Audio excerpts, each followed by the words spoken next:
Welcome back to the show, folks. My name is Niall. I'm your host. Of course, you know me at this stage, the upper tier podcast out there on YouTube. If you could hit that subscribe and bell notification button, and of course, drop a like on the video here as we're doing them. It is Thursday Tier Talk, a different kind of Thursday Tier Talk. We're going to be doing kind of like a call-in show, if you want, if people want to come on and have a chat about any topic going on in football at the moment. As you know, we're quite open to anything you want to talk about in terms of football.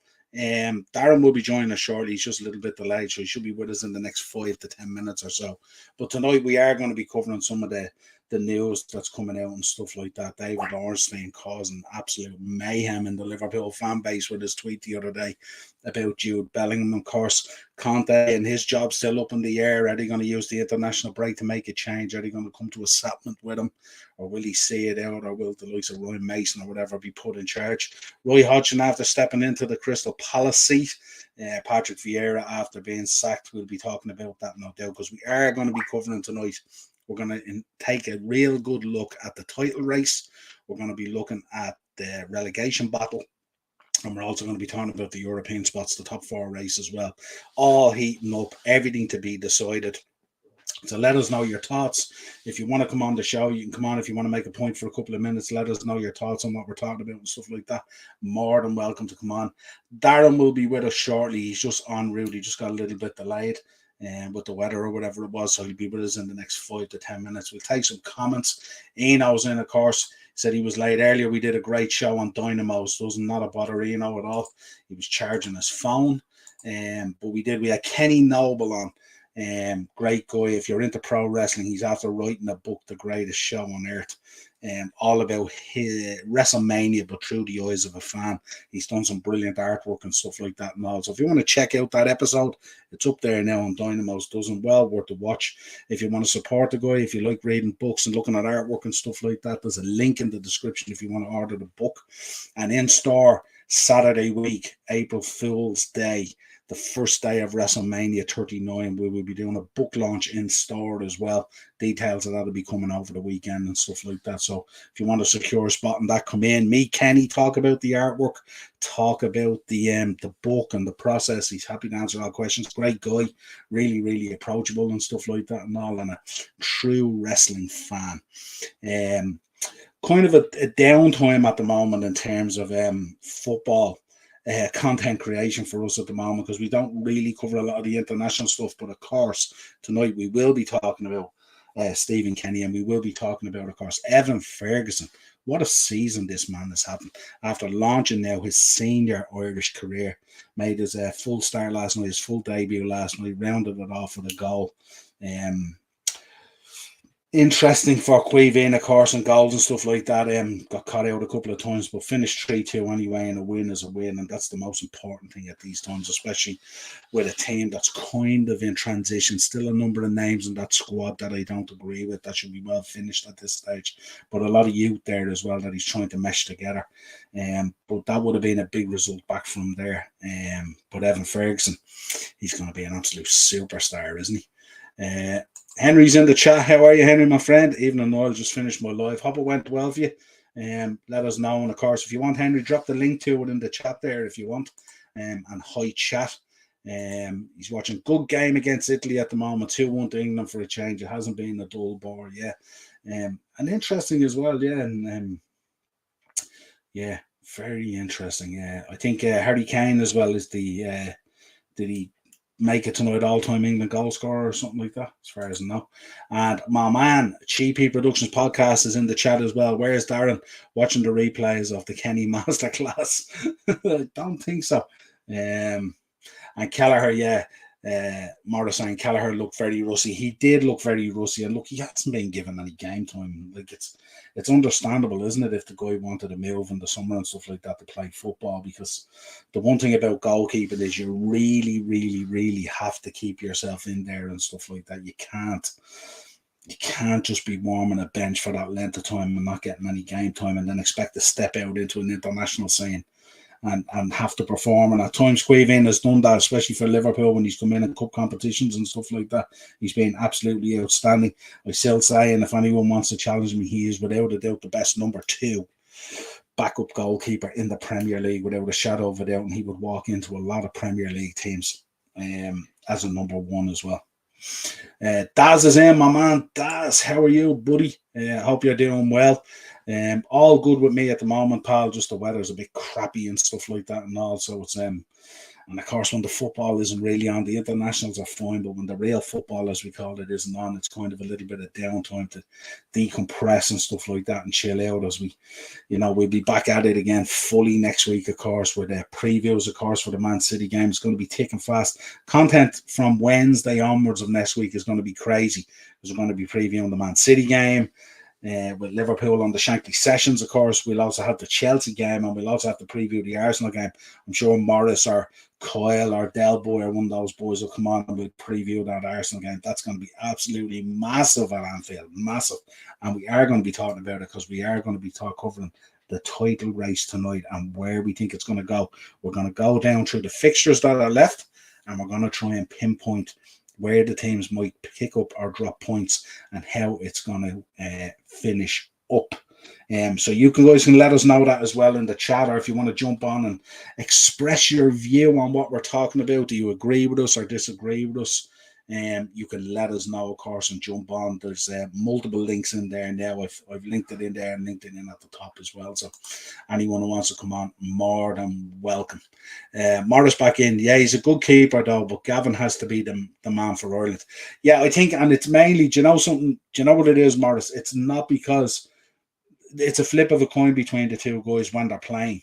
But I just think it's Gavin. He's playing week in, week out at Southampton and stuff like that. And remember, he's having to be an exceptional goalkeeper as well because Southampton at the back have been so poor. But does that dynamic change? And we're going to be talking about this tonight, the relegation battle. If Southampton were to get relegated and Queeveen was to get a move in the summer to, I don't know, a Villa or a Spurs or whatever it is, a decent team, let's say, a decent Premier League team, does that dynamic then change? Or is Bazunu still the man? So that's the kind of dynamic that we're talking about there, which should be an interesting one, Daz letting us know 5 minutes added in the game. Yeah, keep us updated, Daz, because I don't have it here in front of me. I might be able to get it actually here on the might be able to get it here on the phone. Let me see what's going on. Likely Italy are pushing for an equaliser, I would imagine. 90+2 now at this stage. So, there was a red card, was there? Was there a red card for England? Luke Shaw got sent off for England in the 80th minute. Wow. Some amount of bookings there as well. Just looking at it there now, lads. Declan Rice got booked. Grealish got booked. Maguire got booked. Walker got booked. Luke Shaw got booked and then sent off 2 minutes later. I wonder what happened there. Absolutely crazy. Let me know what happened there, guys, because I didn't see it. Ian back in the comments as well. Morris, how you doing, my friend? All good. And shout out to Sean Bradshaw. Absolutely shout out to Sean Bradshaw. Like I said, folks, if you're in the comments or in the chat and you want to come on and have your say about any particular topic in football at the moment, feel free to jump on, get into the back room there, as they say, and we'll bring you on. We are, as I said, we're going to be covering title race, European places, and the relegation battle. And we'll also be talking about loads of other stuff as well. UEFA, we're hearing today, have opened up an investigation into Barcelona over this referees payment scandal as well. Things not good at Barcelona, not getting good news at the moment. Absolutely tearing it up in La Liga and stuff like that, but really, in terms of off the pitch stuff at the moment, very weird as well. We seen it the other day, or the appeal was turned down the other day, and Gavi is being put back to like an amateur contract or a youth contract or something like that, which has alerted a lot of clubs, no less my own club, Liverpool, about Gavi's potential availability at a way cut down price compared to what they had in his professional contract. So it'll be interesting to see how that pans out. We'll be talking about Marcus Rashford, a little bit hesitant at signing off or signing his new contract. I'm sure Darren will have views on that. We'll also be discussing Milan. AC wanting to build their own stadium, no longer want to continue stadium sharing with Inter.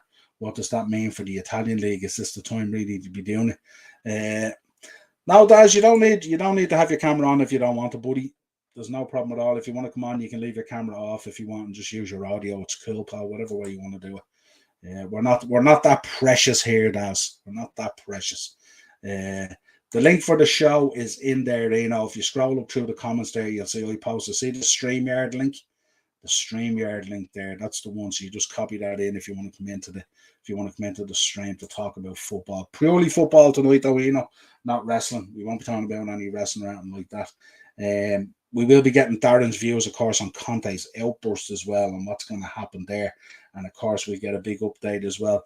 Mesut Ozil retired from football yesterday, 34 years of age, which generated interesting debate and all. They were talking about Ozil versus Kevin De Bruyne and all that kind of thing. I just see there the England game finished 2-1 to England. Big win for England there.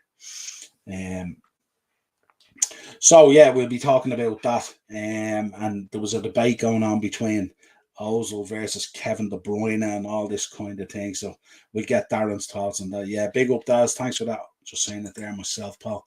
2-1 to England. Big win over Italy. So yeah, so if you want to talk transfers, if you want to talk Liverpool, if you want to talk any club you want, basically.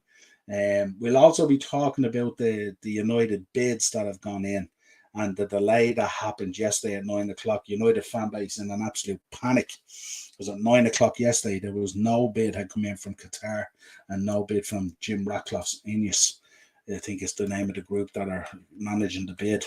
And they both asked for an extension. So this is kind of becoming like a transfer, really, isn't it? It's becoming like a poker game, really, where no one really wants to show their hand or no one wants to be that first bidder. From what I can decipher down, I think they received 5 or 6 other bids as well. But I think the 5 or 6 other bids that the Rain Group received were more related to minority investment and share as opposed to a full sale. I think the only people who are in the conversation in relation to a full takeover is Ratcliffe's group and Qatar.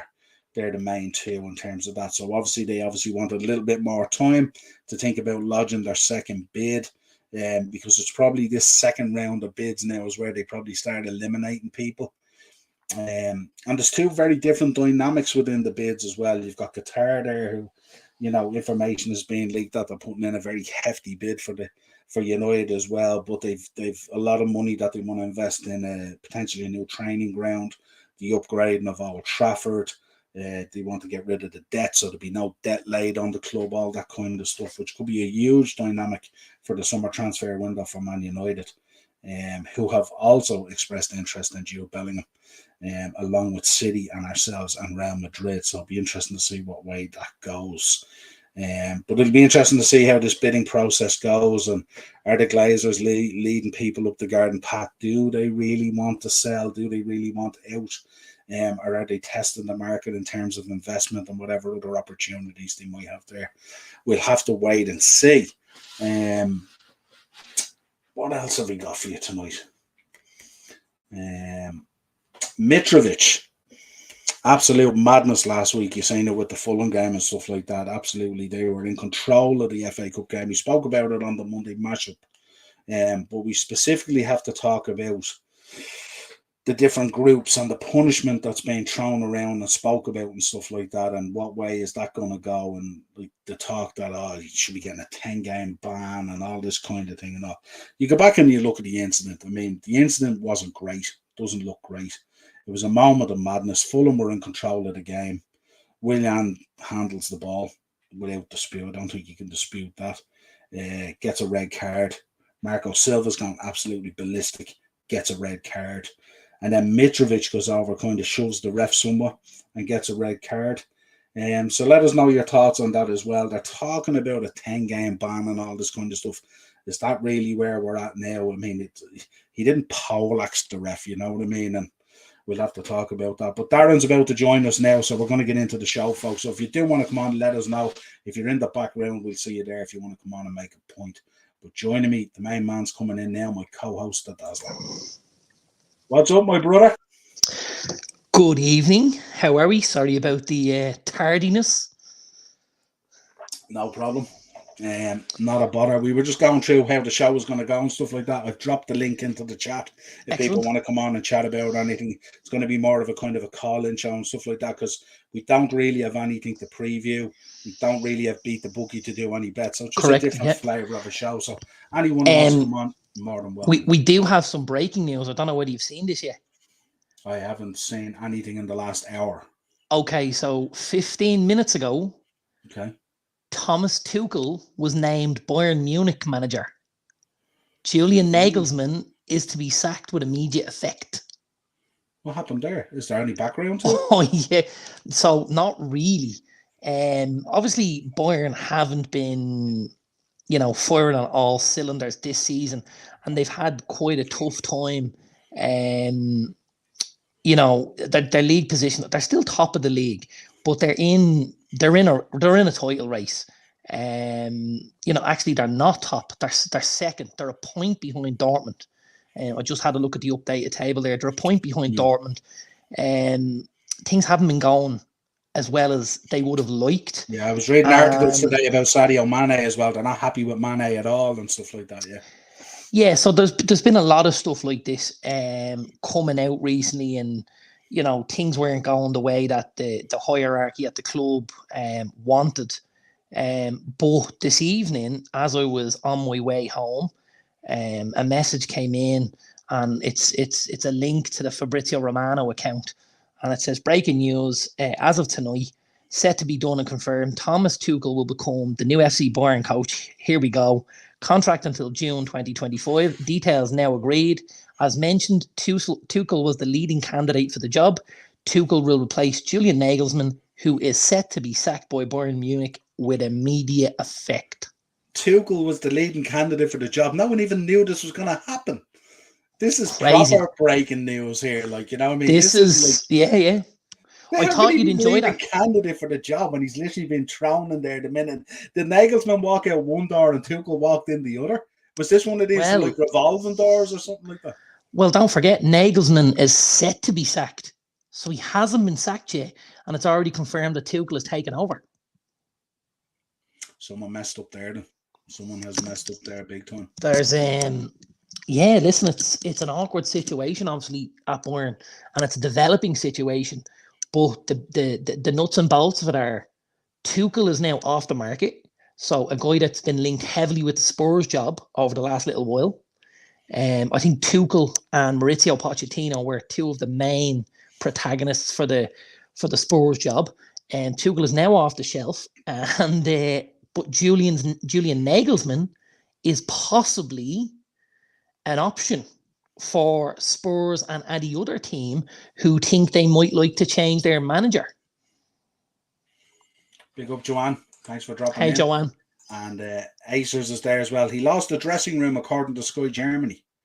Interesting. There has been a lot this season. We have seen, dare I say, Bayern under a kind of a different microscope this season, haven't they? There's been a lot of talk about players not performing, and it's the kind of thing that's normally kept more internal and stuff like that. It doesn't tend to feed out. I've seen a lot of mudslinging today at Sadio Mane today. Now, I have to say, I put my hand up.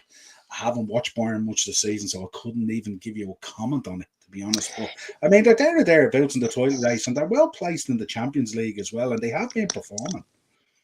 I suppose the situation at Bayern is at this stage of the season, with Bayern, on the cusp of a quarter final in the Champions League, usually they can take their foot off the gas a little bit in the league. They could rest a player or two at the weekend, knowing they've a game against City, say, on the Tuesday or Wednesday. That's made a little more difficult by the fact that they're actually a point behind Dortmund, and Dortmund are playing like a really well-oiled machine. Dortmund won 6-1 at the weekend. I actually watched the highlights last night, and they were very impressive, like really impressive. Sebastian Aller got a couple of goals. Marco Reus got on the score sheet. The boy Rafael Guerreiro, Daniel Malin, Jude Bellingham was unbelievable. Marco Reus got a goal. They were very, very good. And at this stage, I didn't realise how close the title race was. And I was thinking to myself, geez, Dortmund are playing really, really well here. And then obviously, at the end of it, they said that, it was going to be a a big showdown in a couple of weeks with Dortmund and Bayern, and the winner possibly going on to maybe lift the title this season and stuff like that. Now they're only 26 games in, so there's still a bit of meat in the bone. And a point we know is nothing. But obviously the boys at Bayern aren't happy with how things are going. They're not able to take their foot off the pedal in the Champions League to give themselves an opportunity to go and win it now, because they've got to make sure they can retain that title. It's the bare minimum I think a Bayern Munich manager is expected of is to win that German Bundesliga title, you know? Yeah, absolutely. And we spoke about the German league, didn't we? About a month and a half ago, and we spoke about Union Berlin even being in around that top area and stuff like that. Yeah. And we were going with such a weird season, but we would expect Bayern with their experience and stuff to kick on. But Dortmund have definitely been doing bits, and they've been doing bits in the German league a hell of a lot more than what they were doing in Europe, because they were kind of disappointing in Europe in the end. Yeah, they kind of went out with a bit of a whimper, didn't they, to Chelsea, you know? In fairness, I thought Chelsea were good value for over the couple of legs. I thought they were unlucky to lose in Germany. But I think they you know, they did enough to get over the line at the break. Most teams at that time would have said it's a good time to play Chelsea. You know, absolutely. There was a bit of disarray there and stuff like that, and they still struggled, you know. Absolutely. So. And the other thing I want to say as well, I just want Jude Bellingham, will you just stop playing well? Stop playing well. I'm telling you, man, because this transfer fee is escalating by the match. So I'm not gonna give it the I know a guy. I'm not gonna go with that. What I will tell you is I know a guy. I spoke to a guy this evening, and he told me that the Jude Bellingham deal to Liverpool is all but done. And he said, now he would have some connections, but he said Bellingham +2 will come into Liverpool this summer. He said there is money to spend. Now, I thought money to spend was a stretch. I thought with Bellingham, I feel like you're blowing an awful lot of your budget on one player. You know, that was my feeling on it. My feelings on it. We started this season needing 2 midfielders. We're finishing this season now needing 5, 6, 7 players. Right. So, I mean, well, you're looking at it now, like, you know, Fabinho obviously hangs around, the boy Bacecic. But I mean, after that, Milner leaves, Keita leaves, Oxlade-Chamberlain leaves. Or does he? Just talking Milner getting another contract for a year. That's the talk at the moment. I'd find it hard to believe you'd give Milner another deal. Like, apparently Klopp is pushing for it. Apparently Klopp's the one pushing for it. That's the talk out there this week. It's bewildering. Well, that's maybe that confirms what you're saying about Bellingham. That maybe they're going to shoot a lot of the budget on Bellingham and make a stance on that, and then we're going to be out there either extending contracts or exploring the free market. Now, I was, and listen, don't forget, there's a lot of huge quality potential in the free market. You know, you've only got to look down the road at Leicester.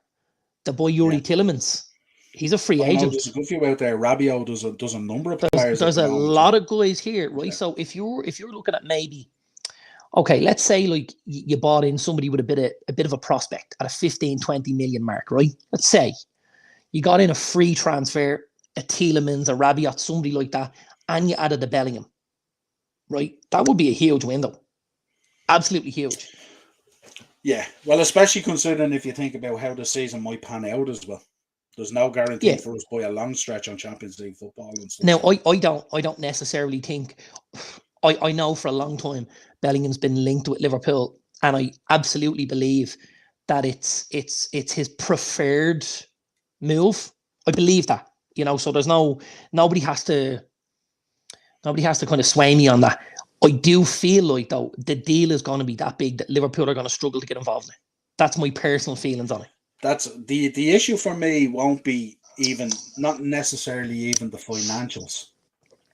I think this is a massive move for Jude Bellingham in terms of his career and everything. And I think what he'll have to do is Liverpool are going to have to convince him in terms of Project Klopp era 2. And what's going to happen there. And we know that there's been talk and nothing. And we got a lot of that. So it's hard to convince him on the project if we're not convinced ourselves on the project, and we've kind of been lied to. So we'll see what happens. People know my opinion on this. Look, he's a fantastic talent. I'd love to have him at Liverpool. I do think the finances are going to escalate out of control. I think we need a lot of players in this summer. I think we need a massive rebuild. And because we need a massive rebuild in terms of bodies and stuff like that, I don't think 150 million quid can go on a single player. That's just my thought. That's not to say I don't want the kid. It's not to say that maybe from a financial point of view, they can do like what Chelsea did and work out some sort of a deal that's 20 million a year through a finance company, but doesn't impact on the money you give to Dortmund or something like that. Yes, maybe they'll be able to work out something like that, and that then puts a different slant on it if you're monetizing it through or amortizing it through 20 million a year over 6 years or 7 years or whatever it is. Yeah. So let's see. We'll see what happens. It's going to be. And I mean, don't forget, there's a lot more of that's happened recently. And has allowed teams to make moves in the market that maybe until then they couldn't make because there wasn't the volume of cash as a disposable income, so to speak. So how they do the deals is very, very important. I think whoever gets Jude Bellingham, they're getting a hell of a player. They're getting a hell of a player. I mean, he is, and I have to say this very gently, the kid is an absolute baller. The maturity at which he plays with and the way he strokes the ball around and the way he strides through the midfield, with his chest puffed out and takes the ball out and just says, all right, come on, come at me. Eats up the pitch. And you're going, Jesus Christ, man, no fear at all. And he's not actually, what was scary? Real Madrid were linked with him there as well. And I was thinking, imagine if Real Madrid had Jude. Now, remember, we've got Modric, Kroos, who's in there, who have been unbelievable in terms of a midfield. But imagine if they had Bellingham, Camavinga, and Tchouaméni. That's Real Madrid's midfield sorted out for the next decade. It's crazy. Yeah, and I mean, you're leaving out probably, for me, the best player they have is, Valverde. Yeah. The boy Valverde is unbelievable. And then you've got Bellingham. Obviously, there's been massive talk of Kroos leaving this summer. It looks like he won't sign a new deal and he'll step aside. Modric looks like he's going to stay another year, which will be needed with the youth that's there. Is needed. Absolutely. You've got Camavinga who's getting game time in the midfield, and he's played a little bit at left back for Real. He's done a tremendous job. Was very, very good against you boys, I thought, have to say. Tchouaméni as well. So they've got a lot of options there at Madrid. But I think at Madrid, they're always looking for the next big thing, because they know, obviously, if you've got a Kroos and a Modric that are both going within 12 months of each other, you got to have something on the shelf there ready to go. If you've got a Karim Benzema going in the next year or two, you've got to have somebody coming in underneath them ready to just keep the train on the tracks, because they can't falter. They have to keep winning. That's just the mentality they have. Yeah. No, you're spot on. Spot on. And of course, you don't know what's going to happen with Barcelona either. Lots of stuff coming out of there. And the Gavi contract the other day was absolutely, for me, a great opportunity if you're interested in signing him, but absolutely shocking for a club to let something like that get to that stage. And then this referee scandal that's coming out and stuff like that. Could be a huge transfer window coming this summer. I'm predicting that they smashed the record of spent money this summer. There's no doubt about it. There'll be so many clubs after so many signatures. And I think the likes of, if you get your takeover and stuff like that, it's going to be massive. The debt ridden away and stuff like that. We'll talk about it later. And, if Newcastle push that button and finally want to jump into that real wrestling ring, as I call it, that elimination chamber, they're going to be spending. Chelsea are going to be absolutely at it. City are going to be at it. Imagine if City signed Jude Bellingham. Imagine him linking up again with Erling Haaland. Listen, that's scary. I don't necessarily think Jude Bellingham is a Pep Guardiola player. I'd agree with you there, but the fact that Bernardo Silva looks like he's probably going to leave, and the fact that Gundogan is going to probably leave as well. Gundogan is a cert to leave. Gundogan has definitely gone out of the building. They've been trying to hold on to Silva. I think if Bayern weren't if Barca weren't in the financial trouble they're in, I think Silva would end up at Barcelona. But I think with Barca out of the picture, it could mean that Silva might end up with City a little bit longer, Yeah. Joanne's in the comments there. Good appointment. She's talking about Tuchel. Boring this week, though. No Premier League. Yeah, the international. Yeah, it's shocking, Joanne. Yeah, I mean, the only thing that has his interest, the fact that Evan Ferguson is playing and he's in the side now and stuff like that. And at the first fence, we've nailed them down. We didn't roll the roulette reel like Rice or Grealish in there straight away. Acers, they pulled the trigger before they get eliminated by City in the Champions League. That's not a given either. Don't write off Bayern Munich in Europe ever. It's an absolute fallacy, especially over two legs. Ian's in. It's Daz O'Clock, ladies and gentlemen. Get in there, you good fella. Shoots, he scores, top left-hand corner. What a beauty goal. Tell you, these lads. And Azer's in 150 million at the moment for Jude Bellingham, yeah, and climbing there, I say, about 5 million a match. It's second scary. And do you know what the real scary thing is? I'd say at 150 million, he's a fucking bargain. It's mad, isn't it? Oh my God. Crazy. It's gone crazy. When I was looking the other day, Arsenal signed Ozil from Real Madrid for 42.5 million. It's a madness the way it's gone, you know. Now if you're not 100 million, you're kind of not really a player, are you? It's mad. Yeah, well, I mean, there is that, isn't there? Like, you see teams spending 20 to 30 million on a player, and you're hearing it's either they're a prospect or the fans of the team buying them are saying not good enough to get into our side, and you're going, what? Like, what planet did I get on here? The fuck? You know, absolutely. It's nuts. Ace's in the comments. France will destroy Ireland on Monday. Let's see. Yeah, we'll see what happens there. But look, let's get into the meat and gravy of the show. I think it's gonna be a tough night at the office. All right, I won't lie. But what I should say in that qualifying campaign, the games against France are not what's going to decide things, and that's the reality of it, you know. No, but you know what? Listen, I think, and I have to be careful here because I know our friend from Cheap Heat is always in the comments. I haven't seen him yet tonight, but I know he's a big Stephen Kenny out fan. I got to be honest, I feel like he's done an awful lot of good for the Irish team, for the international team. I think the FAI have been really, really clever. We've got a shocking draw for the Euros. Absolutely shocking, right? It's tough as it gets. You got Holland and France. It's as tough as it gets. You're right. But I think the good idea is not to go and appoint a manager, to let Kenny, develop the youth that we have coming through. Well, at a minimum, you have to give him this campaign, don't you? You have to give him this campaign. I mean, here's what we got, right? You go to a Euro campaign. We're not getting out of this group. That's okay.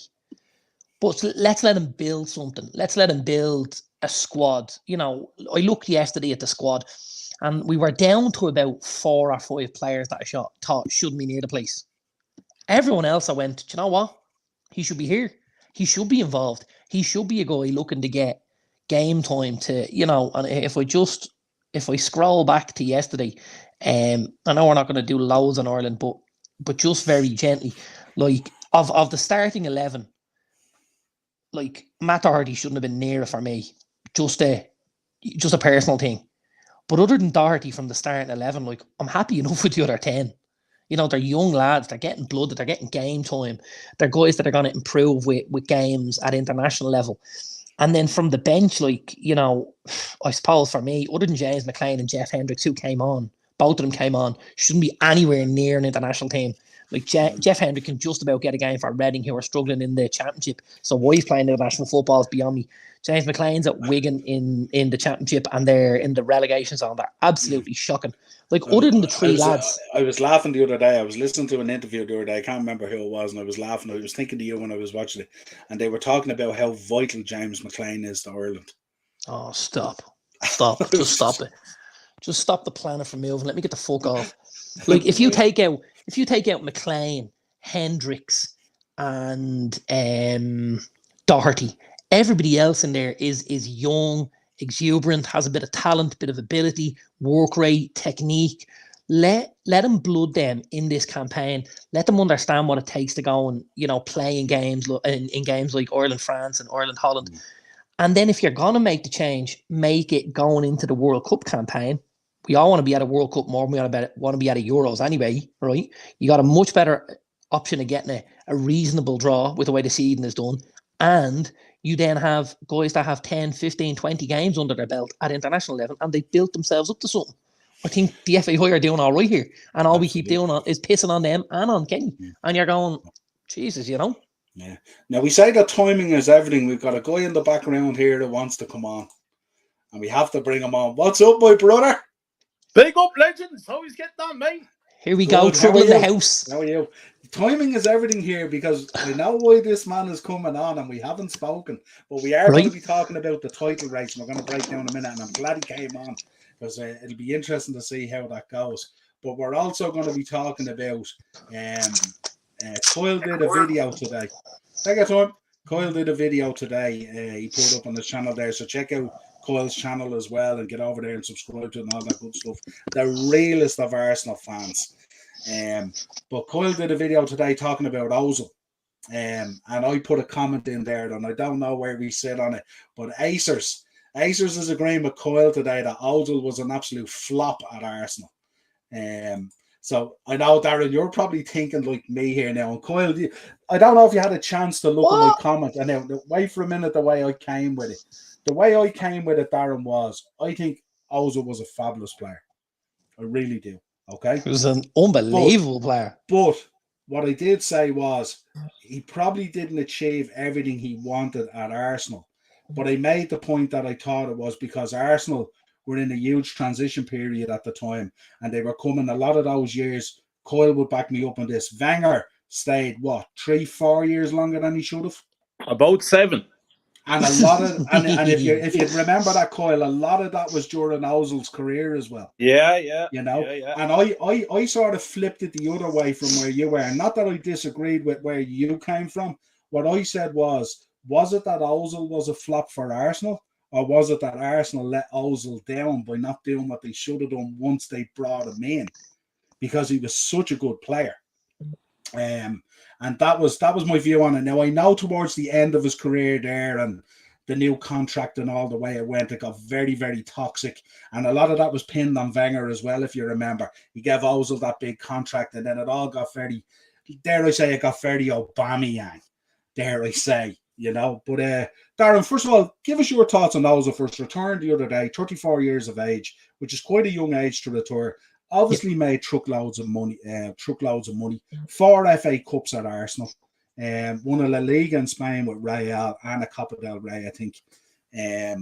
But Darren, give me your thoughts first, and then we'll let Kyle come in. Yeah, like I gotta be honest, my abiding memory of Ozil at Arsenal was that he was an absolute baller. Now I suppose, like you've said, longevity is probably the question here, isn't it? Because I know when he came in, the lad was like a house on fire. Was it not every week we were looking at a Mesut Ozil assist where it was game after game after game?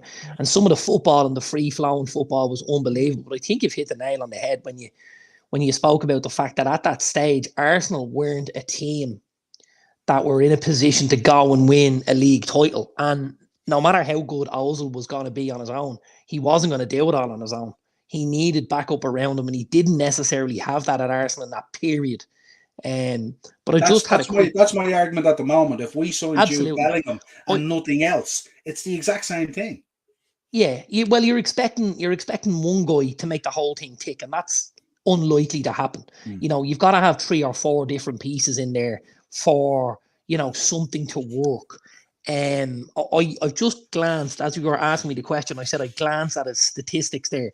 His Premier League statistics, he has a goal involvement in every 2 games, 1 in every 2, be it a goal or an assist. Like that's not the rate of a guy that wasn't a good footballer. Do you know?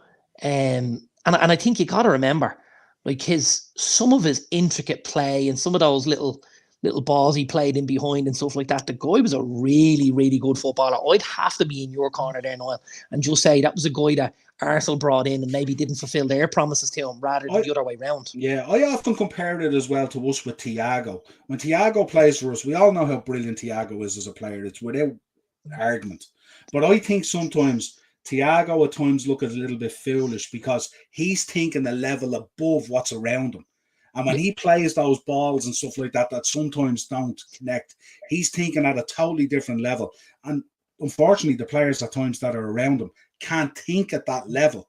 So it makes him look a little bit stupid at times, even though when we're looking at the match, we see the bigger picture and we can say, well, if such and such had made that run or such and such had made that run, you know what I mean? Like you hear sometimes Liverpool fans coming on saying, we're better without Thiago. It's absolutely ridiculous. What a stupid thing to say, you know what I mean? But Kyle, give us your thoughts. Obviously, Darren wouldn't have seen your video today. I seen your video and I get my thoughts on it.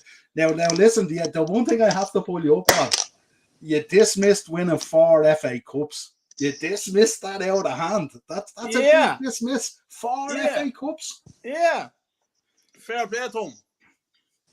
He came for 42.5 million, so I did 9. And I was excited. I was one of those fans that was excited at the time, but not as excited as other Arsenal fans were. The reason why I wasn't all that excited is he was supposed to be one of the best number 10s in world football at that particular time. And he was playing with the biggest football club in the world, Real Madrid.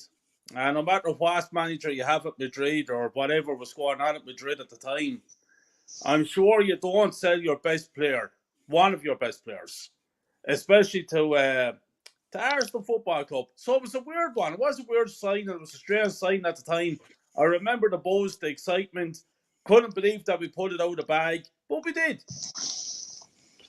And he achieved to win 4 FA Cup titles with us. And brilliant. He's an absolute disgrace to Arsenal Football Club. He's a disgrace to world football. That man could play football. He has the quality player. On his day, tremendous. I saw him playing live numerous occasions. Brilliant. Then he can be absolutely brutal for 10 games after. So 1 game out of every 10 is not good enough for me. And he's no club legend, never will be a club legend. And I was delighted. One of the best things Arteta ever done was get rid of bad, toxic individuals. He's one of them.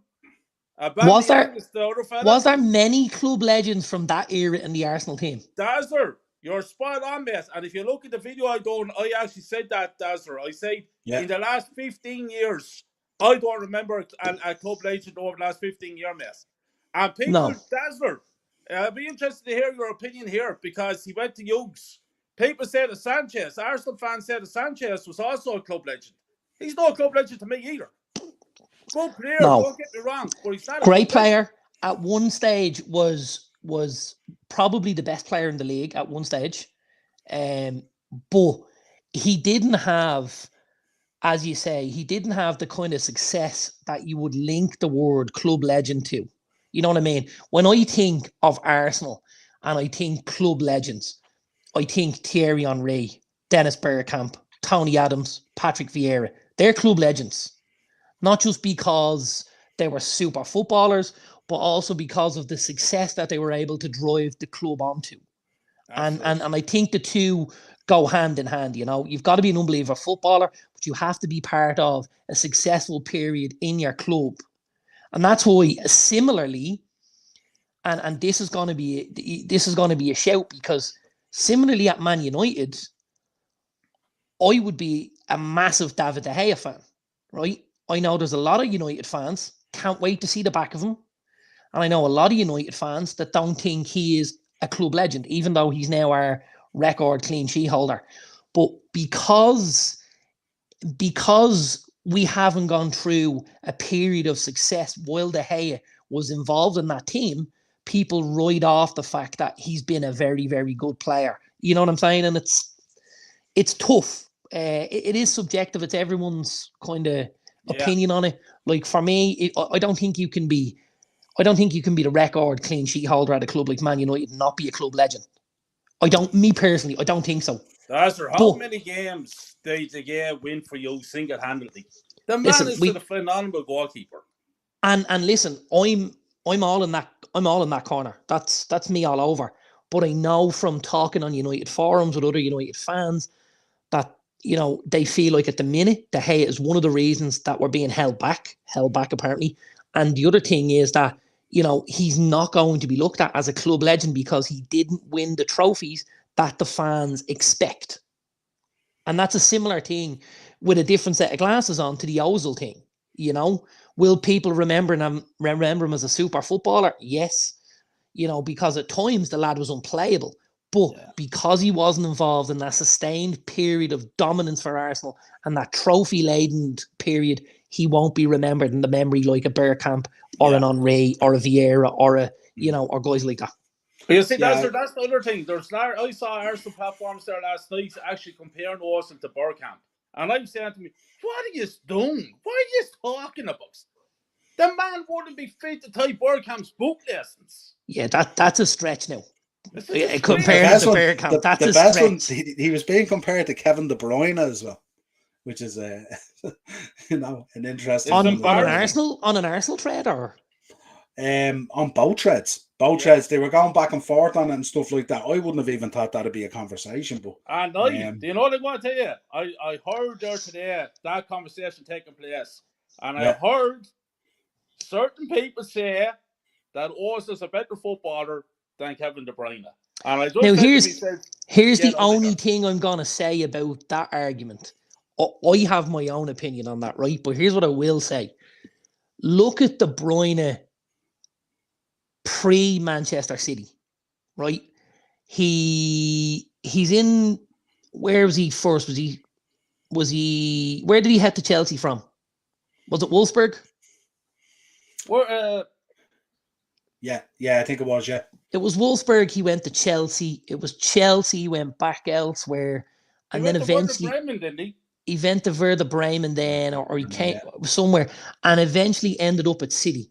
So up until a point, De Bruyne's career, I would say, was a lot less plentiful than an Ozil at that stage. So if you were viewing these two guys up to the age of 24, most people would say Ozil was the better footballer. But then you look at their periods in the league, and then obviously because Bruyne has been involved in this absolute juggernaut that is Manchester City, that have just rolled through, you know, successive titles, FA Cups, Carabao Cups and stuff like that. They've just picked up so many trophies over the years. All of a sudden, he's in people's mind. He's fresh, you know, and people would then say, oh, well, he's 2-3 times the player. Don't forget, it took him a little while to get to the dance. I feel like with Ozil, what happened was he blew his load too soon, and by the time he got to the dance, he'd nothing left in the tank.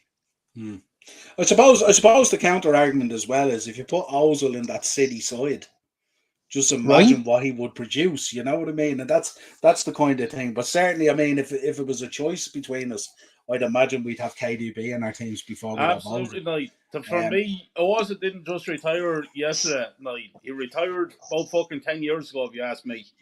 He retired once he got that nice contract off Wenger, didn't he? He got that 350,000, and that was dead of Ozil, you know. It was. I've just checked it out there. It was he left Genk to go to Chelsea. From Chelsea, he went on loan to Werder Bremen. Yeah. He then made the permanent move to Wolfsburg, and then he appeared at Manchester City. So he's a professional since 2008, and it wasn't really until he got to City in 2015, which was 7 years into his career, that he started to pull up trees. You don't. Now, at that stage, when you're looking at him playing now, you don't realise the mileage he's put in. When you think about it. I got to be honest. When I look at him at times, he looks like he's done twice the mileage. Because at times he's 6 minutes into a game and the jersey is hanging off him, the sweat pouring from everywhere. Damien Duff. What's the story here? Right? I'm going, I haven't even broken that much sweat, pal, in the last fucking 6 minutes. What's going on here? I'm a fat bloke. What's the break with it? But, you know. Well, I want to shout out something now. I want to surprise the two of you. I'm not Odegaard's biggest fan. You know that, right?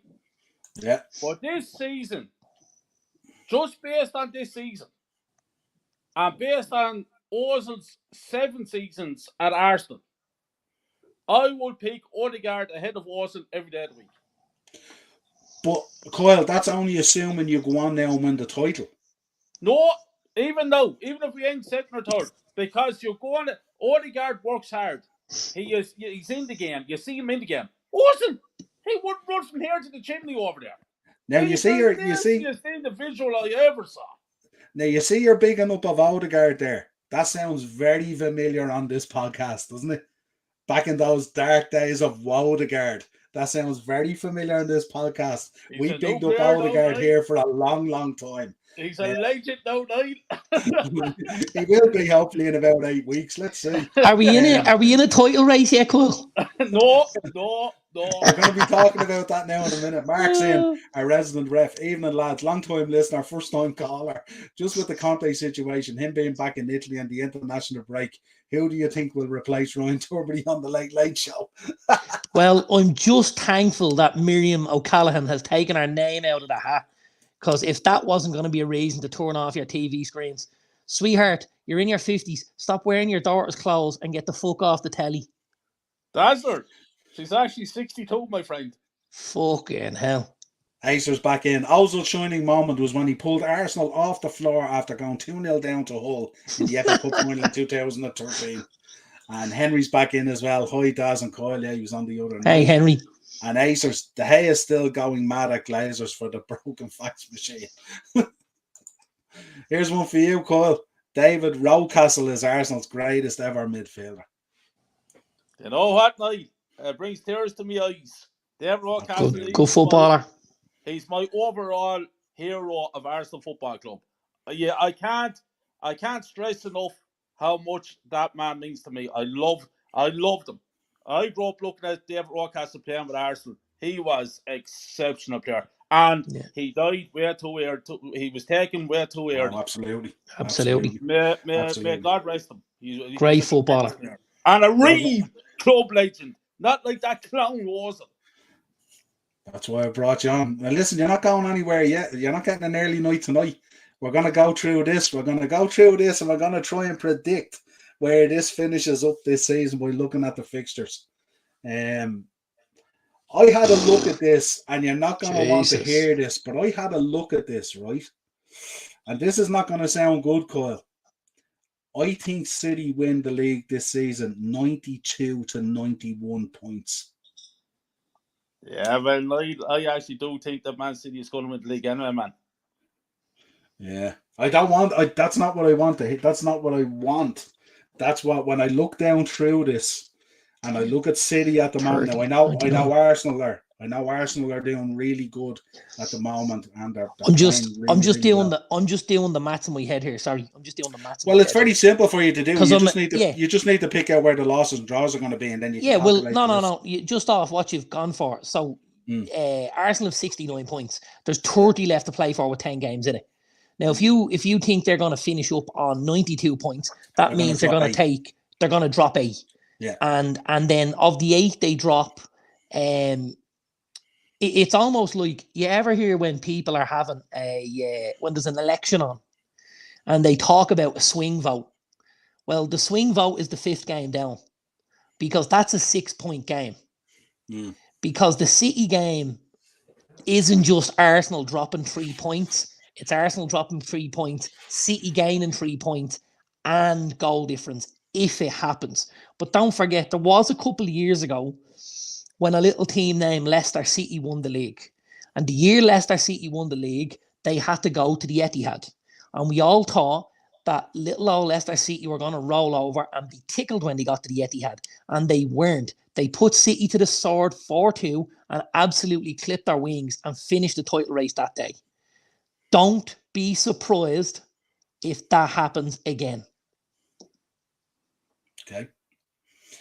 Well, I'll break it down for you before Kyle gets in. Yeah. I'll break it down where I went, right? Yeah. I'm where I think Arsenal are going to drop the points. I think they're probably going to drop them at Anfield, because that kind of hoodoo is there, and the coming to Anfield, there's normally not a lot there for them. But again, Arsenal have been doing different things this season and stuff like that, so they could go to Anfield and do something. And don't forget, they could also head down to Bournemouth and get the blueprints. But this is where I seen it. So I think Liverpool is where they will drop points. Man City is where they will drop points. And the other one I picked out was a draw, Newcastle away. That's where I got the 8 points from. I've got to be honest. I think they'll drop more than 8 points. But I also think City will drop more than that. because we're all looking at this as if City were going to go out with 11 games to go and win maybe 10 of those games, yeah? Yeah. Now, don't forget, in the meantime, City have the semi-final of an FA Cup, the quarter-final of a Champions League. They've got a squad that at times hasn't lent itself to playing the type of football Guardiola wants to play. And when we look at their wins and their losses over the season, there's a lot of teams where we thought City will go and steamroll them, and it didn't happen. So, and I know it's the business end of the season and teams come into their own and they go on a run, and I 100% get all that. I think City have 11 games left, right? Yeah. I'd be surprised if City won 8 of them. That's a massive shout. They won 14 on the bounce to catch us. They did. And and that I do know that. And normally at that time of the season as well, they are generally still involved in Champions League and they are generally still involved in the Cup. So that's not unusual to them either. No. I know what you're saying. I know what you're saying. It's more matches and it's more time. No, it is. It is. And don't forget, in previous years, maybe, it would have been unacceptable for Pep not to win a league title. I think if City bring a Champions League home this season, the fans wouldn't care if they finish 6th. Do you know what I mean? I think that's... And I think the owners feel like that. And I think Pep feel right. So, well, it's not necessarily being back in it, because we know with City, it's not a case of we can't get guys in because we're not playing Champions League football. That's not going to happen either because of what they're throwing at them. The thing is, they're gonna put all their eggs in the basket of the Champions League, because and if you saw the interview last week with Pep, and your man said to him, Pep, will you be remembered as a failure if you don't win a Champions League with Manchester City? And he said, yeah, I will. Like, that's huge. To put that kind of pressure on yourself is massive. But I think at City that's self-inflicted no matter who it is. I mean, the expectation there is you got to bring the gravy home for the dinner, don't you? Really, you can't. Yeah, and I mean, as he said when I got to City, he said they were already talking like that. He said they'd no right to talk like that because they weren't Bayern, they weren't Real Madrid, they weren't Barcelona, they weren't PSG, man. So he understood that. I'll have, if there's anyone in the comments or live now who will take the bet, I'll give them City to win 8 or more, and I'll take the rest. I don't think they'll win. I think 8 is a max they win. I think 8's a max. Break it down for me. Get down through it there. Where do you think you see it happening? And see if Kyle agrees with you. Where well, you see, that's the thing. I don't think it's necessarily a spot in it. Do you know what I mean? I think this result will happen when it happens, rather than us being able to say, you look at the list there, right? So what are you thinking? There's going to be a Brentford? Is that your think? A Brentford away or something? No, like but that? You know what? It's okay. So it could absolutely be a Brentford. Yeah. It could absolutely be an Everton away. Absolutely be an Everton away, right? They'll beat Leicester. They'll beat West Ham. Chelsea will give them a game. Chelsea will absolutely give them a game. That 3-game run of Everton, Chelsea and Brentford is going to be tough. They've Arsenal as well. They've Brighton away, who we know are no mean feat to play against, right? And they've Liverpool. So if I'm looking at that, they've Liverpool, Brighton, Arsenal, and they've Everton, Chelsea, Brentford. There's 6 big games in those 11 games there for me. 6 really big games. I think they'll beat us. I think coming back off the international break, I don't necessarily think for some of our that. Players. Yeah, but don't forget, you don't know what happens over the lunchtime game. You don't know what happens over the international break with players, with their fitness, with stuff like that. Plus, sometimes when people expect to turn up, so i.e. when we expected to turn up at Anfield a couple of weeks ago, it doesn't happen. Now, do I think the City game will mean as much to you guys as the United game did? Absolutely not, and never will. But I think this is another opportunity for your guys to go, we're not at it, we're not where we want to be, but this is where we can be, and this is what we can do. Well, we're still trying to cling on to that top 4, aren't we? Right. So be in that conversation. And the thing about Arsenal is some of the bigger games they have are actually at home. like they've the Chelsea at home, they've Brighton at home, they've Wolves at home. I don't like going to Chelsea, Brighton, or Wolves, but the fact that 3 of them are at home, you go, you know what? The games are a little bit easier. I tell you what, if City win 8 or more out of that 11, they deserve the title, but I don't think they'll do it. Yeah, I don't think so. I'm making the call. If they've 8, what have they got? 3 8s, 24. Yeah, if they won 8, 2 losses and a draw, you've 25 points. 25, you've 86. Yeah? Yeah. And I think 86, Arsenal finish ahead of them. Yeah, well, I'm frigging Arsenal going to finish on 91. That's what I've pinned Arsenal at. And I see City just scraping it with 92. And Kyle, it's an absolute, it's horrible. I'm gonna call it 88-86 to Arsenal. 88-86. 88-86 to Arsenal. Kyle, give us your thoughts. Well, you see, we're missing a very important thing here. Saliba is been ruled out for 6 to 7 weeks with a back injury. That means that we have Rob Holding coming in instead of him. Now, we all know what Rob Holding is. Well, it possibly didn't mean that if Tomiyasu would have stayed fit. Because I think he'd have played Tomiyasu and he'd have played Ben White centre-back with Gabriel anyway. Well, you see, that's the thing, but now Tomiyasu but that's, now you have Tomiyasu as well. White there. So we're in trouble. We're in trouble there against quality. We're in trouble with Rob Holding. He's not good enough. No. So I'm looking there, Niall, and I'm looking there, and I'm telling you straight up, we will struggle against Hughes. I think the last time we won in Anfield was 2012. Yeah. Then was that the Asharvin game? Yeah. No. Asharvin was earlier than that.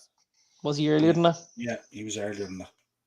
And then you turn around then, and I'm looking there as Man City, Chelsea, Newcastle, and Brighton, all after each other. There's 4 quite tough games. And I know some of them are at home. But very, very important games. If Man City wins their game in hand and they beat Arsenal, they're 2 points behind us. The pressure is on. Squeaky bum time. I'm watching that. I'm watching Man City there. Man City wins that league all day long in my eyes. They wins the league.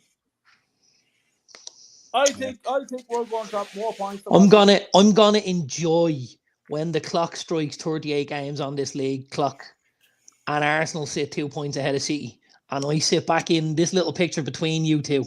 I'm gonna enjoy this, and I'm not even an Arsenal fan. But I'm the same. I want Arsenal to win the league. Yeah. Don't get me wrong. Yeah. I want Arsenal to win the league, but I'm just looking at the fixtures as they are there, and that's kind of where I got to. It's going to be as tight as a duck's arse. It's going to be unbelievable. I just don't see it. And you know as well as this, the Arsenal are like this an inexperienced team, inexperienced manager at this point, and we're going in here in these last 10 games, and each game is going to be like a cup final. So the pressure is on us because we're messing up in the other competitions. So we have to win the league now. Because if we don't, it's failure. Yeah, it's win or bust, isn't it? It's win or bust.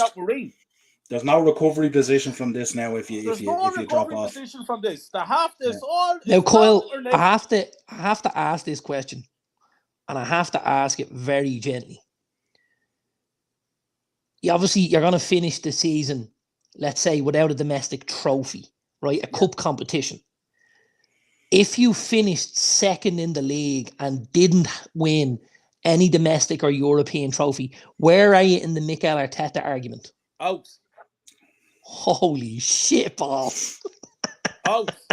But not only him. Holy shit. Him. Like, in reality, what I would want to happen then, in reality, would be, and this is not reality, but in reality, what I'd like to happen, no ownership, no board, no management, that's it. Clear the because decks. It's failure. Ooh. At the end of the day, Dazzler, Arteta, this is his 4th year now in charge. And if we fail to win the league, there's another year gone. Now we're going into our 5th year. Now, is it going to be the same excuses next season? And the season but are you have you not incrementally got better every year under Mikel Arteta? This year, obviously this season's the best season we've Been had. outstanding this season, in fairness. Outstanding. So that's my point. Like, surely as an Arsenal fan, you can see that you guys are trending on an upward curve. We are. And if you don't manage to catch City this season, again, which I think you will, but if you don't manage to catch them this season, does that mean complete failure? And does that mean Arteta shouldn't be given the opportunity of another transfer window and another opportunity to go and win that trophy? I think that's extremely harsh. Well, can I ask you this question then, Nazar? Say you give him another transfer window and you give him next season. Yeah. And he finishes third next season. Do we still have the same conversation then next season? Oh, give him another transfer window. Because he's finished third. So second is as close as you can get. So that for me is trending. We're moving in the right direction. Like if you've gone from 7th to 5th to 2nd, right? You're knocking on the door. I don't know why you pulled the plug then. If, as you say, he goes next season and finishes 4th, he's gonzo. I'm with you wholeheartedly. He's gonzo. Then that's where I'm saying that too, though. We all know this. Liverpool have not been good this season. Chelsea have failed this season. So basically we have, you know what I mean? The other big teams have all failed except Arsenal and Man City. Now from this point, from this moment in time, from our position, it's a must-win league title. That's it. No excuse. No excuse. It is, of course, because of the position you're now in. But my argument would be, if the shoe was on the other foot and you were 5 or 6 points behind City and you were still in a title race, let's say, and you finish second, albeit don't look at the circumstances of how you finish second, you finish second. Do you not think that Arteta has that team moving in the right direction? If that was what you just said there, but because it's the other way around, now it's time to deliver, or in my eyes, out. And I mean that. And it's not going to happen, by the way. That's just me. It's not going to happen. Arteta will be there next season if we finish second or third. It doesn't matter. He'll still be there next season. But next season, Dasler, the questions will have to be asked, my friend. Because if he doesn't win it this season, and next season comes along and he ends up second again, well, then it's time to say goodbye. This ain't happening. But what was there, and Niall, you'll have to answer this for me, because obviously at Liverpool, there was that sort of a build, and you could feel like something was moving in the right direction. Sort of how I would look at things at the minute with Eric Ten Hag at United. You know, like, we're not anywhere near the finished article, but we're absolutely moving in the right direction.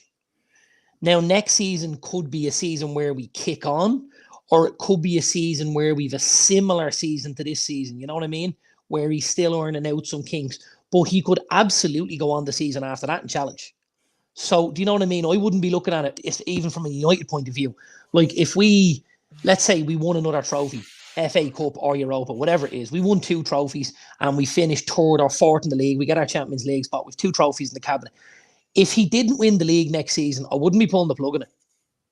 I wouldn't be pulling the plug at all, because he's proved to me what he can do, and he's proved to me how he can get the team moving in the right direction. And that's what Klopp did at Liverpool. Now, you know, obviously for Klopp, you know, the big thing was you guys won the Champions League before you won the league title, right? Yeah, I won the league the following year, yeah. Right. So the Champions League, if that doesn't happen, maybe Klopp doesn't get to win the league title the following season, because he hasn't produced. So the trophy bought him a little bit of time. That's where I feel Arteta is falling down slightly. Because if he'd won Europa, or if he'd won an FA Cup and then finished second, or a Carabao, the lads could have said, well, there's a trophy in the cabinet, we're back in the Champions League, we allow it to unfold. So for me, and I watched it last Thursday night, I couldn't believe you boys didn't go through last week. I could not believe it. And that's where I would see that as a huge fall down. And that would upset me more as an Arsenal fan than Arsenal not winning a league title this year. You know what I mean? You're spot on, man. And that's what I said to you about Man United. Ten Hag is there 7 or 8 months. You're to win a domestic cup already. You're in the is it the semi-final of the FA Cup, and you're in the quarter-final of the Europa League. Yeah. Now you could end up winning 3 cups and finishing 4th or 3rd, I'd say, in the Premier League. Now Arsenal could finish 2nd in the Premier League. Now who's having the better season? Manchester United, obviously. Ten Hag 7 months. Arteta 4 years. This is where I'm coming from. Yeah, I suppose when you look at it though, yeah, you're absolutely correct in where we're coming from. And the point you made earlier about not winning any trophies and it's title now or bust is a fair point.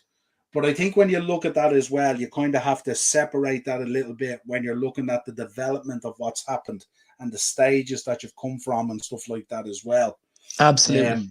The only thing I would say is for next season for me, and it's hard to say it, could be a much more difficult season because you've got a lot of that new wealth coming into the league. United could get bought over and have a lot of money. You know, Liverpool are obviously going to have to rebuild. Chelsea are obviously going to continue signing players. Newcastle are probably going to step up their game and replace players with a lot of quality and stuff like that. No, so like the top 4 race even next season is going to be massive, near alone being in a title race. And I wouldn't be surprised next season if you have 4 teams bang at it in a title race, being honest. Yeah. And that makes it even more difficult. So for this one, this is a big one for you this season. Yeah. This is you're in a great position. You have a great chance. It's in your own hands. Well, if we blow it now, that's it. The only thing that will concern me. The only thing that will concern me, Kyle, and like I've lived that situation. When Man City get the bit between their teeth, and they start to go, they are relentless, and it's scary what they can do. Scary what they can do when they're doing that stuff, you know. But it's going to be fantastic. I gotta ask a question here, and it's not just City related. It would be City/England related as well. But can someone tell me how, when I looked in at the England team earlier, Jack Grealish started ahead of Phil Foden, and how he's done that most of the season at City? Have I missed something? Has Jack Grealish got? And by the way, gonna throw it out here, I like Jack Grealish. I like him. I am a fan of his, but he couldn't lace Phil Foden's fucking Nikes, lads. I had the same conversation Jesus, last week. Wept. I was talking to the brother about it, and I said, "How was Grealish playing ahead of Foden?" I said, "It don't make sense to me." No. In fairness to him, he's improved greatly since the World Cup. He has upped his game, but not okay. I'm still agreeing with you. I'm not disagreeing with you. Yeah, no. And the only thing I'm going to say on the Grealish thing is, and I spoke about this earlier with someone, and actually the context was about Calvin Phillips. So last year, Grealish didn't have a good year at City. This year, it's like Pep is saying, well, I'm not going to be proved wrong, and I'm not going to be made look like I pissed 100 million down the drain. So you are going to go out every fucking week, and you're going to play and play and play until you start playing well, right? Which is basically what he's done. And I look at tonight, and I see Calvin Phillips starting for England, and I think he's going to do the exact same thing with Calvin Phillips next year. He's going to play him every single week till he eventually starts having some good games and kicks on. But Calvin Phillips' problem is he's played 2 to 3 seasons under Marcelo Bielsa, and him and the rest of the boys at Leeds are absolutely Poleaxed because of it. Poleaxed. He's shortening careers, Bielsa. I wouldn't be surprised at all if Calvin Phillips is out of there this summer. That's what I was just about to say, Niall. Do you actually think he's going to be there in the summer? Because I think Phillips is the first man out of the exit door there at City. You see, I don't think what did they pay for him? 45? 40 the guts of 50 million, the guts of 50. Yeah, so I think the problem is with what he's done or hasn't done this season, your asset value has dropped so much, you're losing your hold on him. I think whereas if you play him next season, he has any sort of a decent season, all of a sudden you're back up at the 40 million pound mark. And I think that's the way City do their business. I don't think they let him go for 20 million this summer, knowing that he's flopped on his arse. Because I think Guardiola as well at times, and we've seen this in the Champions League, can be very headstrong on some of his decisions. When he's put a team out and you think, that's the wrong team, Pep, what are you doing? Right? We've seen it last year. We've seen it with Leon. We've seen it with Real. We've seen it a few times. And I think he's done the same thing with Grealish. He is absolutely, he's relentless in not giving people the opportunity to say, that guy he bought was a flop. Right? And I think he'll do the same thing with Phillips next season. I think you'll see Phillips play like fucking 50 games for City next season, provided he's fit. Yeah. Acers reckons Phillips will go out on loan next season. Did I just see, did Luke Shaw get sent off? Yeah, he got a red, yeah. Within 2 minutes, he got carded in 78 and then sent off. Carded in 78 and sent, didn't see that. 78, yeah, absolutely. It's an international ban, obviously. Thank God for that. Did England win? 2-1. They won 2-1, yeah. They got over the line 1-2-1, yeah. Interesting. It was Kane got a penalty and Declan Rice, but it was always going to be difficult for Italy. You Jude Bellingham going up against Jorginho. That's like letting a fucking Alsatian out of Jack Russell. Yeah. I can't start becoming England's greatest goal scorer then. That's right. Yeah. Another penalty, 44th minute. Apparently it wasn't a penalty. Yeah. So I read on the threads earlier. But yeah, it was a strange England team. A strange England team to look at it on paper.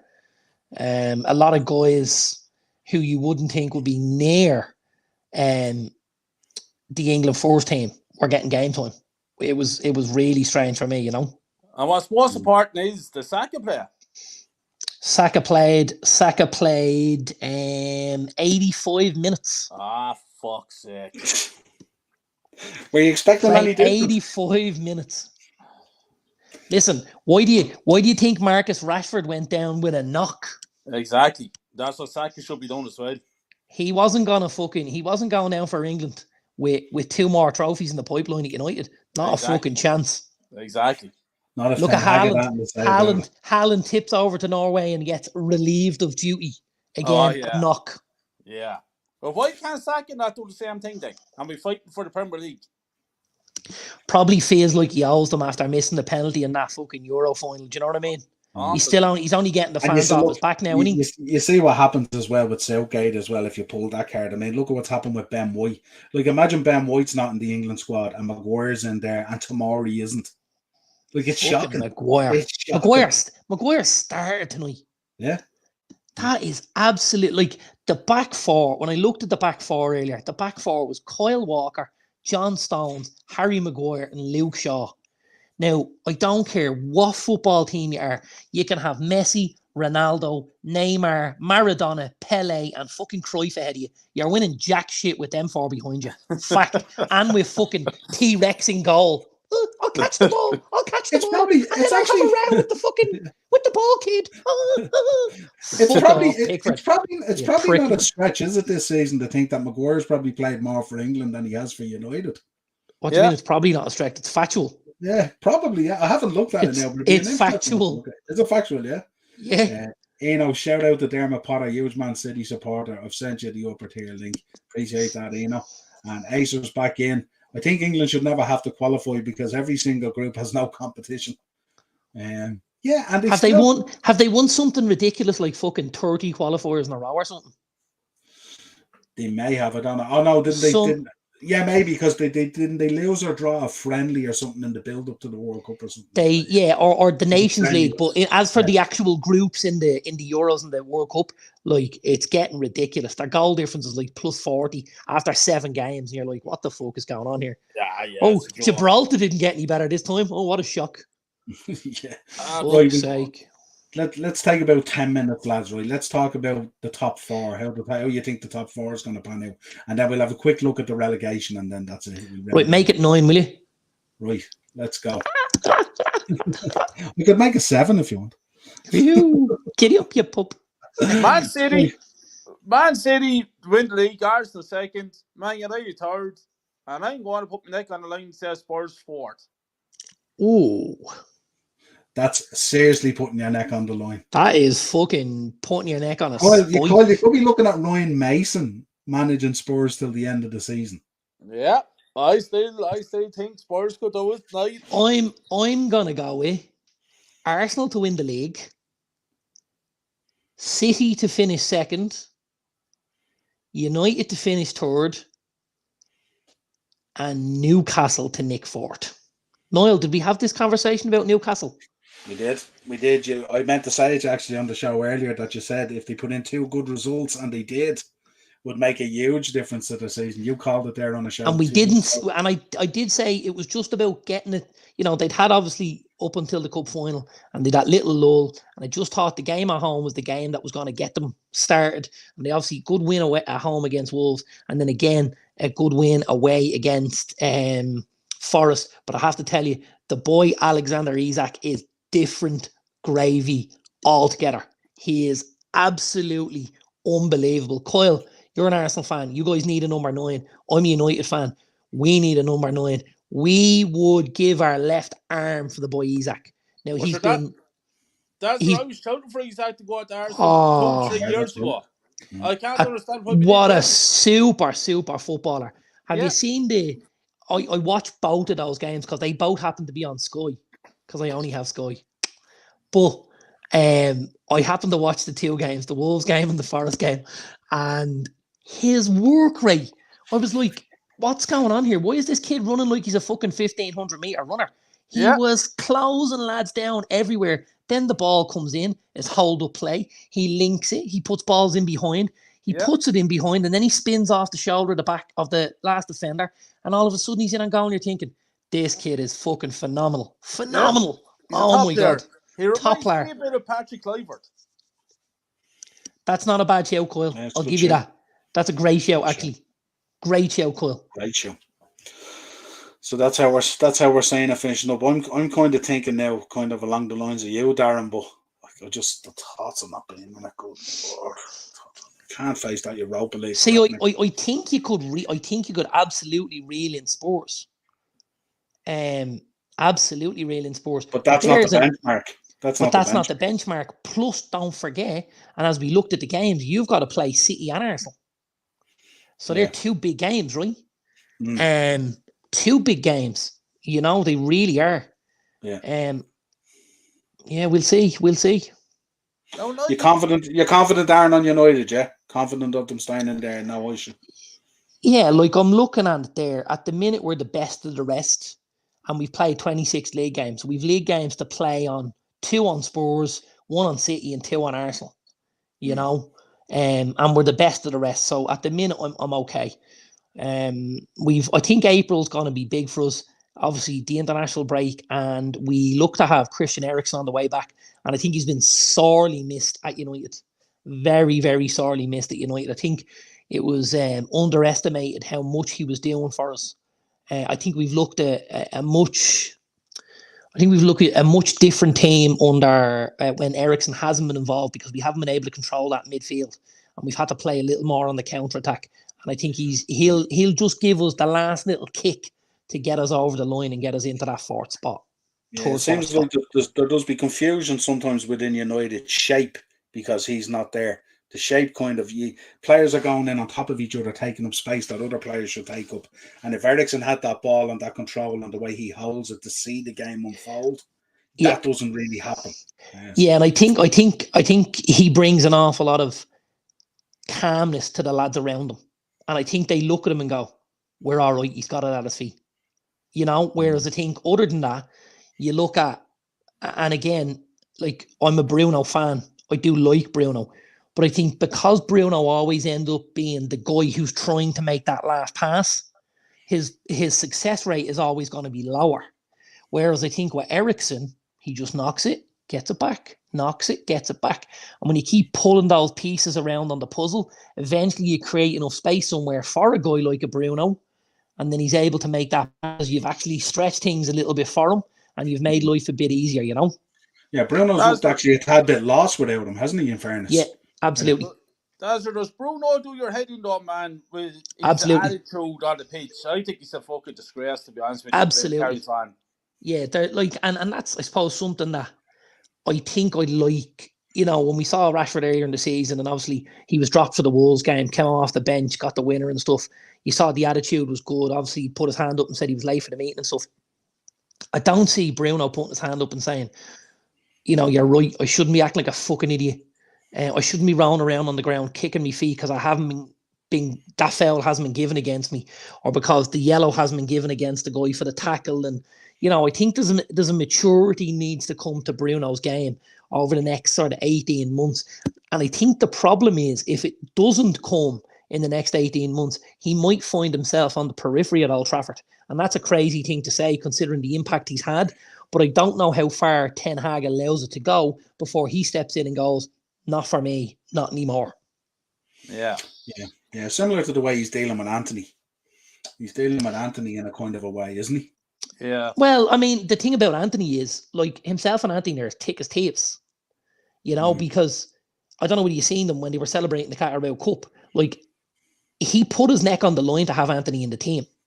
That to spend that money. And he knew spending that money, the money wasn't going to be there for Frankie de Jong, maybe. You know what I mean? Whether he was on the table or not. Anthony was one of the pieces of the puzzle that he really, really wanted, and he felt like that was going to give us certain things. Now, I've got to say, I feel like at times Anthony can be made a scapegoat when things aren't going right at United. I think his work rate is a lot better than most guys who play that high up the pitch. And I think there's a lot of this made of his showboating. I don't necessarily think it's showboating at times. I think he's trying to protect the ball in a certain way, knowing that if I protect the ball and somebody goes through me, I get the free. He absolutely needs to. We know he scores goals. We know he creates. His numbers have to get better. But I think if he can go through a season next season where he doesn't have injuries, where he gets a greater run in the team, you'll see those games. Because what's happening is every time he got hot, he got injured, went out of the team and had to build himself up again. Got hot, got injured, had to come back in, build himself up again. Every time he got a head up, steam up, he came out. And I would agree with what Acer said. When he came on against Fulham, he changed the game. I'll have to clip this. You and Acer's agreeing on something. Good Lord. Well, it's, facts are facts. Spit them. This is, sorry, by the way, this is a much harder fucking table to read than the top end of it. Jesus Christ. Equally as intriguing. Oh, Kyle, absolutely. Kyle, give us your 3 picks. Who's going down? Southampton, Bournemouth,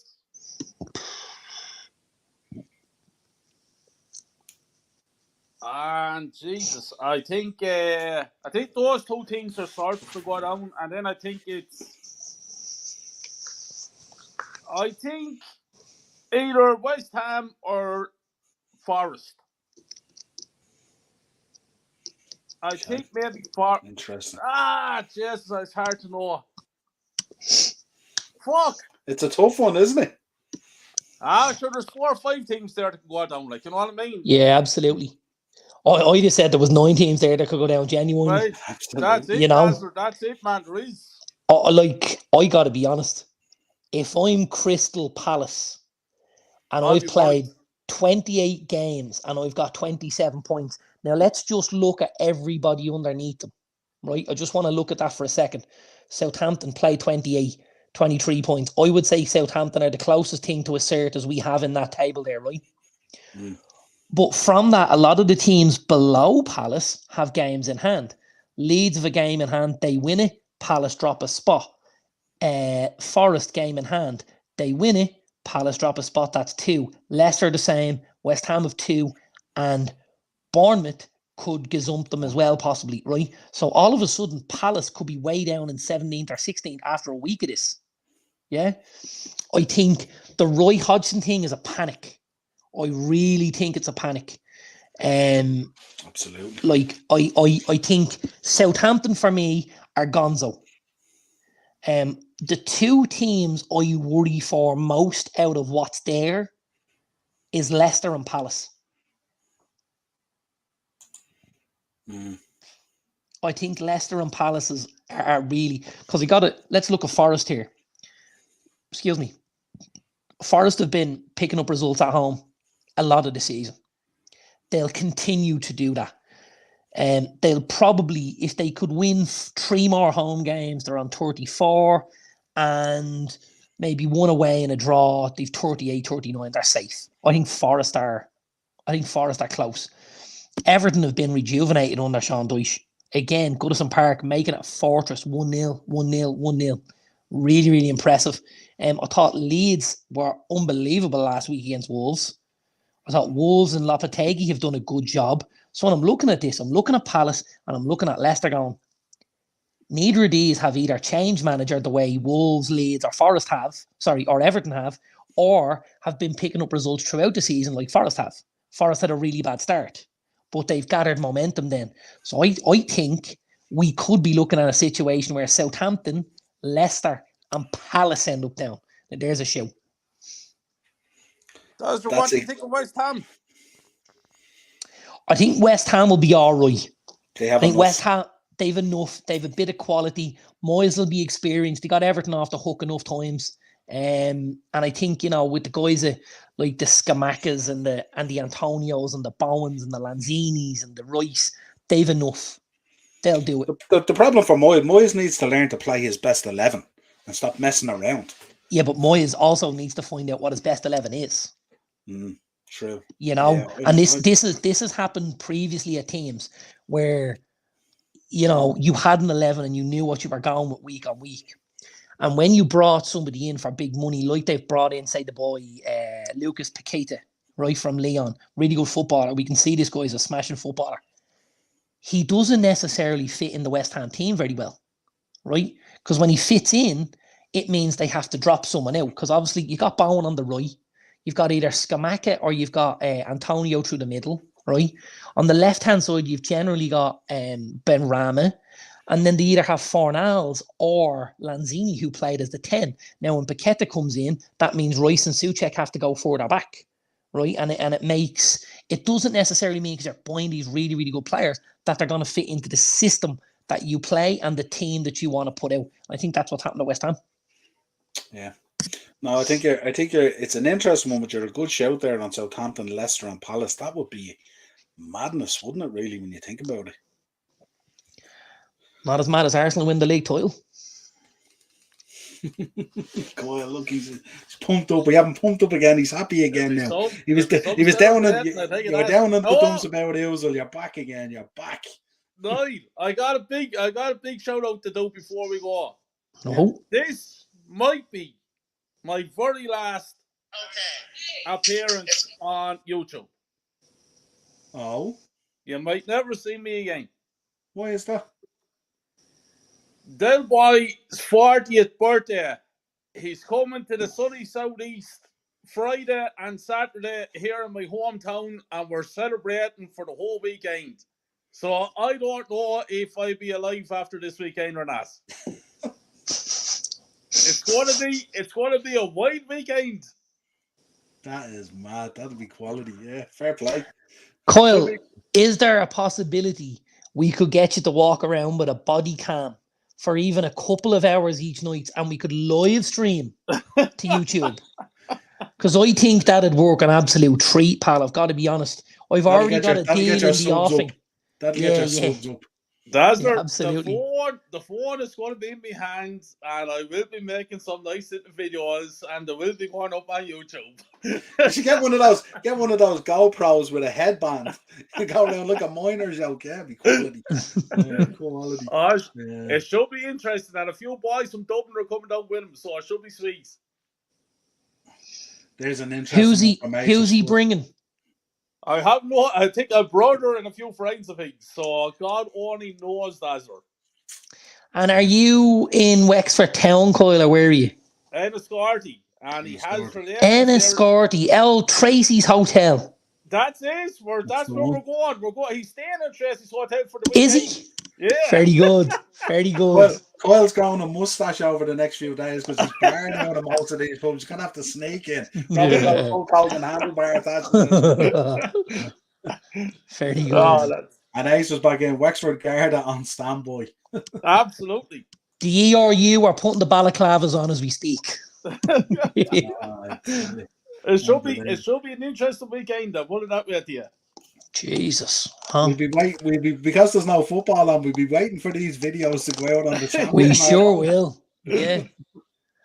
Are Arsenal playing at the weekend? No, but Del Boy and Kyle are. Here we fucking go. What do Wexford have a game on Friday or Saturday night?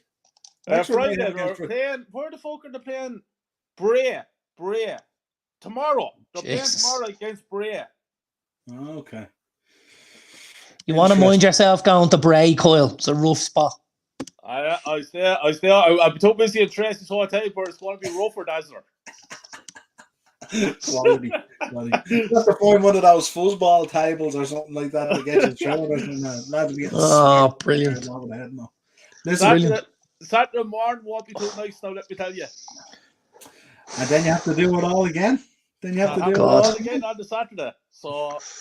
Oh, Jesus. I'm not able for it anymore. I'm just not able for it anymore. You may park up that party bus. You may park that up. But listen. I've got to that stage in my life now. Niall will tell you about this. I'm now the designated driver. Right?